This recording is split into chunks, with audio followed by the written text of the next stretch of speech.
share with us here in just a few minutes. We're going to take a listen in and getting started here right now. Thank you for being here today. Thank you to Boston University, York County Information Technology, and York County Public Information Officer for helping with their assistance in providing the technology for this conference today. I am Sabrina Gast, coroner here in York County. I have with me today via teleconference Dr. Ann McKee, Professor of Neurology and Pathology at Boston University, Lisa McHale, the Director of the Legacy Family Relations, and York County Sheriff Kevin Tolson. We will provide some remarks related to the findings of the chronic traumatic encephalopathy study conducted on the brain of Phillip Adams, and will take questions at the conclusion. On April 7th, 2021, York County Sheriff's deputies responded to Marshall Road just after 5 p.m. for a shooting. Upon their arrival, they found Robert Shook, age 38, of Cherryville, North Carolina, had been shot. He was rushed from the scene to an ambulance and transported to Carolinas Medical Center in Charlotte, North Carolina, where he died a few days later from the injuries he had sustained. Responding officers also found James Lewis, age 38, of Gastonia, North Carolina, dead outside of the home. Both Shook and Lewis were at the home for a routine maintenance call. While securing the scene, officers found Dr. Robert Leslie, age 70, his wife Barbara Leslie, age 69, and their grandchildren, Ada Leslie, age 9, and Noah Leslie, age 5, in the home, all dead from gunshot wounds. During the early morning hours of April 8th, the suspect, Phillip Adams, also of Marshall Road, was found dead in his home from a self-inflicted gunshot wound to the head after a law enforcement standoff. The coroner's office and the sheriff's office have continued to work together to try to find answers to questions from the Shook, Lewis, and Leslie families, the Adams family, and our community. A comprehensive death investigation includes a scene investigation, interviews with witnesses and family, a thorough medical record review, and autopsy and toxicology testing. To comply with death investigation standards, all of the victims and the suspect were transported to the Medical University of South Carolina in Charleston for autopsy, which were conducted by certified forensic pathologists. Toxicology analysis was conducted at a private laboratory and was positive for amphetamines, for which Adams had a prescription, and metragenine, also known as kratom. Kratom is a drug that can be purchased over the counter legally without a prescription and therefore is not a controlled substance. In low amounts, kratom works as a stimulant. In higher quantities, it can have an opiate effect and can be used as an opiate substitute. There is no approved FDA use for kratom.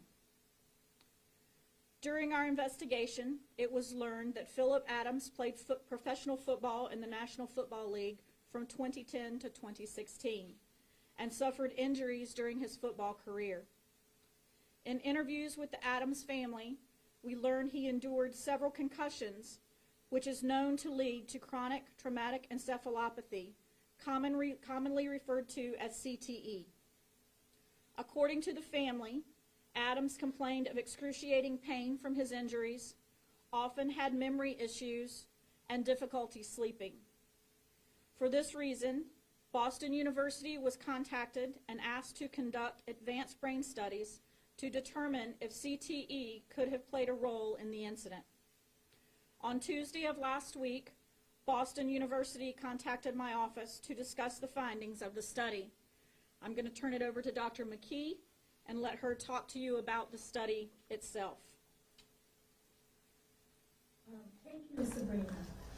I am Dr. Ann McKee, Distinguished Professor of Neurology and Pathology at Boston University School of Medicine, Director of Neuropathology at VA Boston Healthcare System, and Director of the Boston University CTE Center.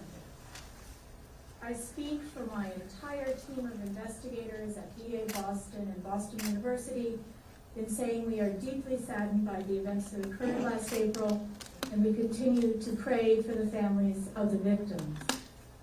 I conducted the neuropathologic examination on Mr. Phillip Adams. Phillip Adams had frontal lobe atrophy as evidenced by enlarged frontal horns of the lateral ventricles. He also had a large cavum septum pellucidum with atrophy of the fornices, and microscopically, he had very dense and extensive tau pathology in a pattern and distribution diagnostic of stage 2 CTE. CTE is a progressive degenerative disease caused by repetitive head impacts. And although that can include concussions, much more importantly, it includes subconcussive hits, the smaller hits that often do not cause immediate symptoms. We have diagnosed CTE in 700 individuals, including over 315 former NFL players. Adams' 20-year career in football put him at high risk for the development of CTE. CTE is a progressive disease that worsens with age, although in many instances, as this one, it is a disease of the young. We have diagnosed CTE in 24 NFL players who died in their 20s and 30s, and most of those football players had stage 2 CTE. Stage 2 CTE is associated with progressive cognitive and behavioral abnormalities such as aggression, impulsivity, explosivity, depression, paranoia, anxiety, poor executive function, and memory loss. Mr. Adams' CTE pathology was different, however, from the other young NFL players with CTE. It was different in that it was unusually severe in both frontal lobes. In its frontal lobe predominance, Adams' CTE pathology was similar to that of another young NFL player, namely Aaron Hernandez. Severe frontal lobe pathology might have contributed to Adams' behavioral abnormalities in addition to physical, psychiatric, and psychosocial factors. Theoretically, the combination of poor impulse control, paranoia, poor decision-making, emotional volatility, rage, and violent tendencies caused by frontal lobe damage could converge to lower an individual's threshold for homicidal acts. Yet such behaviors are usually multifactorial. And now I'd like to turn it over to Lisa McHale. Thank you, Dr. McKee. I'm Lisa McHale, Director of Legacy Family Relations for Concussion Legacy Foundation, and I'm here to read a prepared statement by the family of Phillip Adams. As we process these results, we are deeply saddened by the events that occurred on April 7th, and we continue to pray for the families of the victims. We are pleased to have a better understanding of the mental turmoil that Phillip was dealing with during the last moments of his life. We cannot say that we are surprised by these results. However, it is shocking to hear how severe his condition was. After going through medical records from his football career, we do know that he was desperately seeking help from the NFL, but was denied all claims due to his inability to remember things and to handle seemingly simple tasks, such as traveling hours away to see doctors and going through extensive evaluations. We now know that these deficits were most likely caused by the disease. By participating in the research process, we hoped to bring awareness to this condition so that players young and old can understand the risks. We will continue to advocate for any research that can prevent any other family from having to endure this type of tragedy. We want people to understand that this could happen to anyone. Phillip is not the first to battle with this disease, and he will not be the last. Thank you so much to Boston University, the Concussion Legacy Foundation, the VA, and all of the folks that have helped us and many other families to get these much-needed answers. With that, I'll turn things back over to Sabrina. Thank you, Lisa. One of the most frequent questions that I am asked by those left behind is why. As a medical legal death investigator, my primary objective is to determine the cause and manner of death.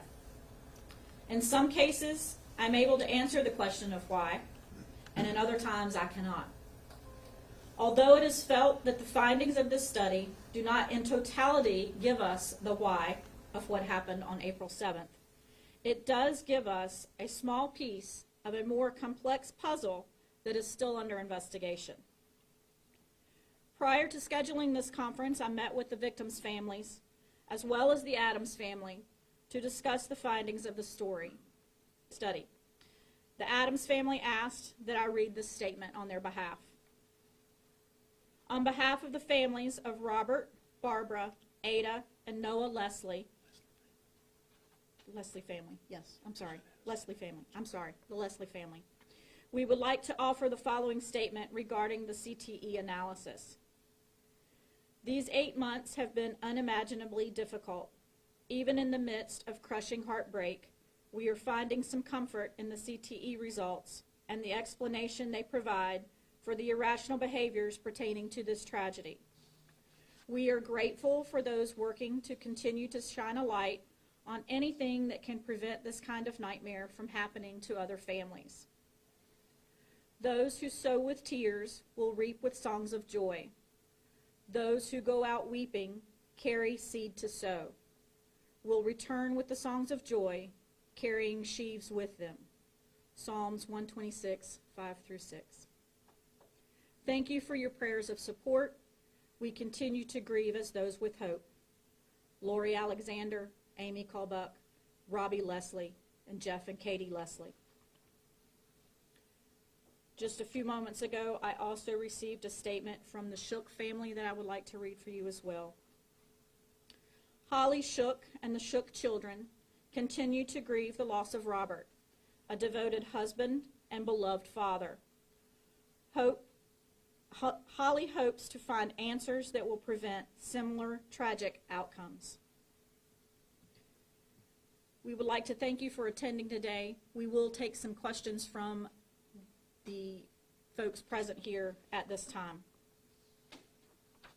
Corner-guest Andrew Dice, the Herald, and this would be for both you and Dr. McKee. She said it was stage 2. For our readers who are lay people, where does that stand on the scale?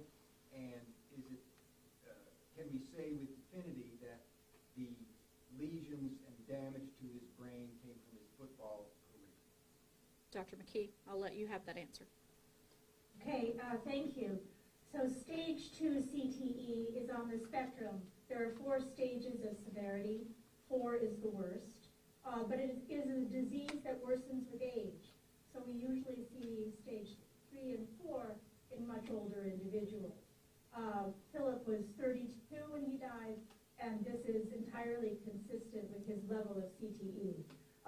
Unusually, though, his frontal lobe pathology was much more severe than we usually see in stage 2, and it was bilateral, which we think may have played a role in some of his behavioral difficulties. I can't remember what else you asked. Can you say definitively that the damage to his brain that you found in the pathology came from his football playing career? The diagnosis of CTE is quite specific. There is no other disorder that causes those changes in the brain, and we have shown definitively that there is a dose relationship between years of playing football and the risk for CTE and CTE severity.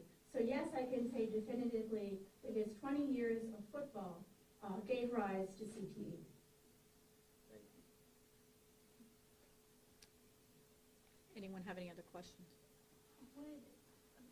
Mrs. Robin, Would CTE alone cause someone who didn't have any other, risks associated with, this kind of behavior, this violent behavior? Would that alone cause them to act in this manner, or would there be other factors? Dr. McKee, could you hear that question? Yes.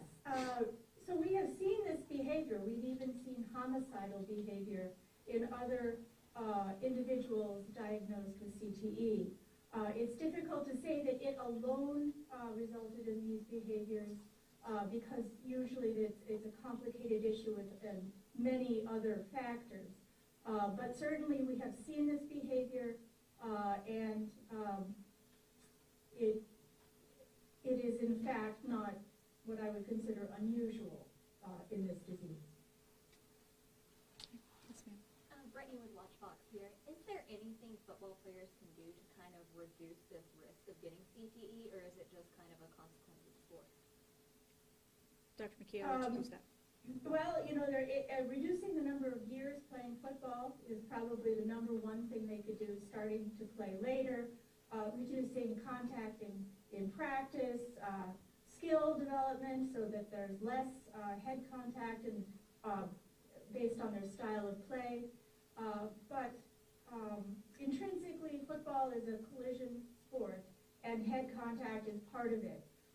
So the best way to avoid CTE is to monitor the number of head hits an individual sustained and try to keep those to a minimum. That really hasn't been addressed by the major sports leagues. No one is keeping track of what these players are exposed to, and I do think that is imperative for us to prevent this disease. Dr. McKee, there's a question in our chat from CN2 News. Would someone snap with this disease, quote unquote snap, to lead to this kind of event? Would it be clear the signs of someone's capacity to do this ahead of time? Well, it's very difficult in an individual case to say that, in this particular case he snapped. There were inklings that he was developing clear behavioral and cognitive issues. I don't think he snapped. It appeared to be a cumulative, progressive impairment. He was getting increasingly paranoid. He was having increasing difficulties with his memory, and he was very likely having more and more impulsive behaviors. So I think he lived largely by himself. It may not have been recognized, but I doubt that this was entirely out of the blue. Here in Stephen with the Holy Dance in Charlotte, this is for the sheriff and the coroner. Do we know why Phillip Adams targeted the Leslie family or went to that home in particular? We don't have any indication as to why. They lived in close proximity to each other, and that's the only connection that we can make. We don't know if there was a personal relationship between Dr. Leslie and Mr. Adams. We do know that the children did not have any contact or any knowledge of Mr. Adams. And there's no documentation that he was actually a patient of Dr. Leslie's either. Yes. This is Savannah Russo with Fox 46. This question is for Dr. McKee. Is there any kind of research being done to be able to identify CTE in people who have significant head trauma before you get to an autopsy? Yes, actually that's the holy grail of our research, to identify this disease in the living. That will completely change everything we know about this disease. For instance, we can't use any therapies that we might have in our arsenal against this disease because there's no way to monitor whether they're working or not. So there's huge investigation from multiple centers throughout the world looking at ways to diagnose this disease during life. We're looking at biomarkers, blood biomarkers, spinal fluid markers. We're looking at imaging, scans of the brain for uptake of tau. There was a recent report from our center looking at something called FLAIR MRI and structural MRI. And those can give us clues that the person is possibly suffering from CTE. But we do not, as of yet, have a definitive biomarker or way to diagnose CTE in the living. And that is absolutely what we are hoping to do with this research. Yes. Ken London, WSOC-TV. Hearing what you just said and hearing what the family, Mr. Phillips, has said about this, it sounds like there are alarm bells that ring throughout the NFL, not only about what happens to players during the game, but the treatment they may receive after the game. What does this tell you about what should happen going forward? Well, I think for in the very least, a player that's having difficulties, a player that is experiencing what Mr. Adams was experiencing, he tried to get help. But this is a man who's not thinking clearly. He's having problems with planning and organization. He's the least able to actually get help.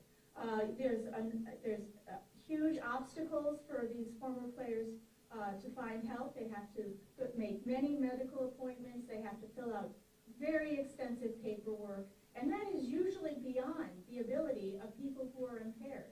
If they don't have an advocate that's recognizing the issues in these individuals, they fall through the cracks.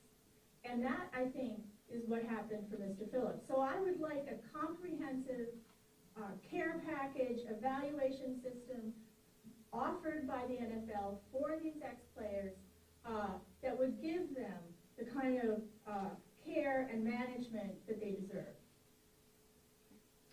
Let's take a question off the chat box here. Amy from Boston Herald. Once someone is showing signs of CTE, are there therapies or other things people can do to mitigate the effects of the disease? Yes, thank you.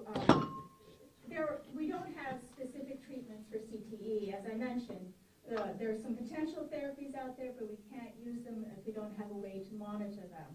Right now, the treatment for CTE is symptomatic. So if they're depressed, antidepressants. If they're having trouble sleeping, different sleep therapeutic strategies or medications. So it's symptoms, responding to the symptoms. And also, but these people need to be followed and cared for. They need to be evaluated over time to give them that sense that they're not losing their mind, or that this is not just something that's within them. This is actually a disease that's impairing their ability to function. Some of the things that you can do to mitigate the effects of the disease are just maintaining high cardiovascular fitness, because there's such a connection between brain and heart. Cardiovascular fitness improves brain health. People's symptoms improve with cardiovascular fitness. So that's something that we all can do to improve our brain health, no matter what our particular difficulties are. Robin with Fox 36. For the amphetamines and the kratom, is there any significance to those? With the amphetamines that were found, he had a prescription for, so we expected to find those. Kratom is a non-FDA, has no FDA-approved use, and like I said, in small doses it can be used as a stimulant, and in higher doses it can have an opioid type of effect. We certainly didn't expect to find it in his system because at the time we didn't know that to expect it there. Really don't know what role, if any, that actually played in the event.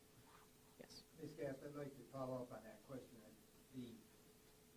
First of all, if he had paranoia and depression and all these other symptoms, why would he be prescribed amphetamines, which generally would be an upper?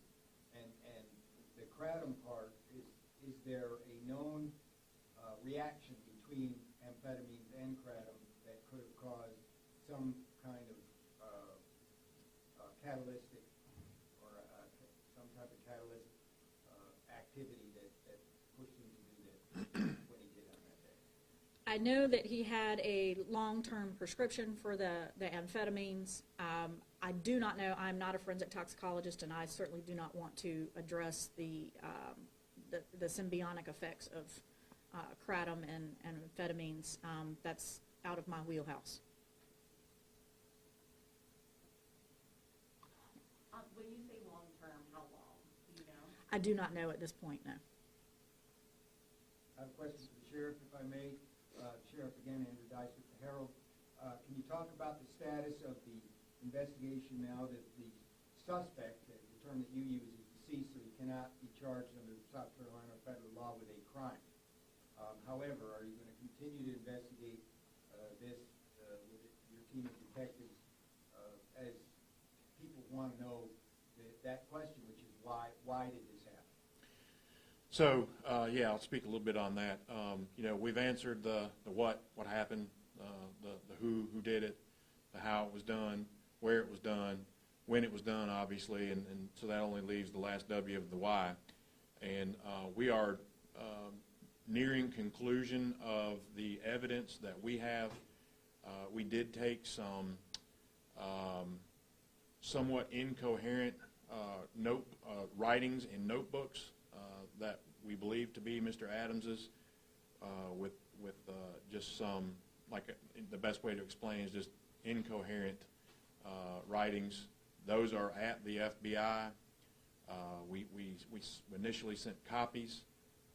Those copies, because some of the writing is so small, those copies were not sufficient for their examination. We actually have investigators in Quantico right now with the Behavior Analysis Unit looking over those writings and trying to determine some sort of conclusion of what makes sense. Once those writings have been examined by the BAU, we should be concluding our investigation as to the why. And let me point out that law enforcement is not necessarily used to answering the why. Sometimes the why is obvious. I think what we have here is a big puzzle with multiple victims, multiple facets of potential motives, for lack of a better word, and, you know, the kratom is maybe one piece of the puzzle. The CTE may be another piece. These writings may be another piece. But as 30 years law enforcement officer, sometimes we get to know the why, sometimes we don't.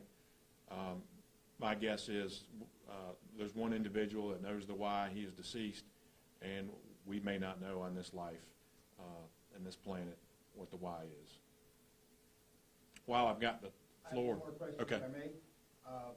Can you talk about the weapon or weapons that were used, A, and B, the other weapons that were seized both at the home on Marshall Road and previous to that in Charlotte by North Carolina law enforcement? I don't recall the actual weapons as far as the model and the make. I do know they were at the Leslie house. It was mainly 9mm, high capacity, and I cannot tell you, I'll be glad to follow up, but I cannot tell you the number of weapons seized from Mr. Adams' home. I will tell you it was numerous. When I say numerous, I will probably tell you 20 plus of different makes and calibers. I would, you know, characterize someone with that type of ownership of weapon as, you know, somewhat of a enthusiast. It's not uncommon for people in York County to own multiple weapons and be very enthusiastic about the different types of weapons.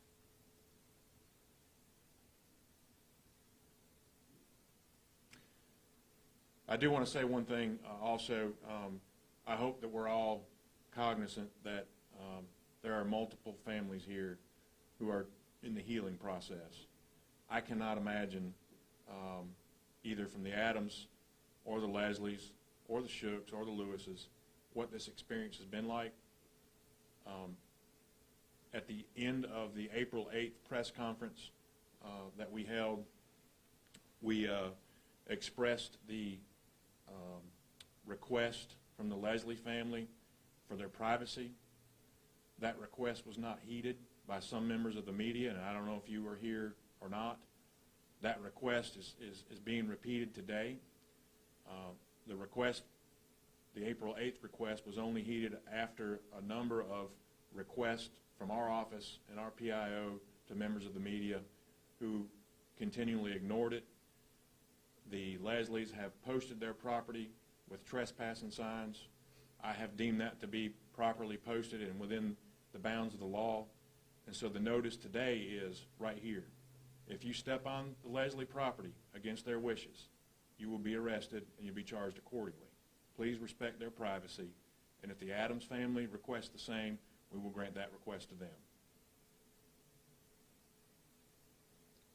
Time for one more question if anyone has any. Andrew? I have one more question. It's for Dr. McKee, or any of you for that matter. She mentioned other NFL players. She mentioned one by name who was involved in, I believe it was a homicide. I don't follow the NFL super closely. But is it also not fair to say that many of the, or most of the CTE diagnoses that were made on former NFL players did not end with homicide or someone being shot? Yes, that's absolutely true. So is it fair and right to say that the actions of Phillip Adams, the suspect, were an anomaly versus what normally happens with people with stage 2 CTE? Yes, it's unusual. However, he had an unusual amount of pathology, unlike most people with CTE2, in that there was a considerable amount of frontal lobe damage. All right. Thank you for joining us today. We hope that we've been able to answer some of your questions. Please take heed to the request of the Leslie family to maintain their privacy. I'm sure that the other families would very much appreciate that as well. Thank you very much for coming. Ms. Gass, are you going to make those statements that you spoke, are you going to make those available written? Yes, we do have a press packet. We have a press release from Boston University here, as well as the Leslie family statement. I did not have time to put the Shook family statement. That is a text message that popped in. I will provide that to you via email. So if you, The Adams family? yes, And the Adams family is in the Boston release. Yes. Very good. Thank you. Okay. Thank you very much. Thank you, Dr. McKee. Thank you.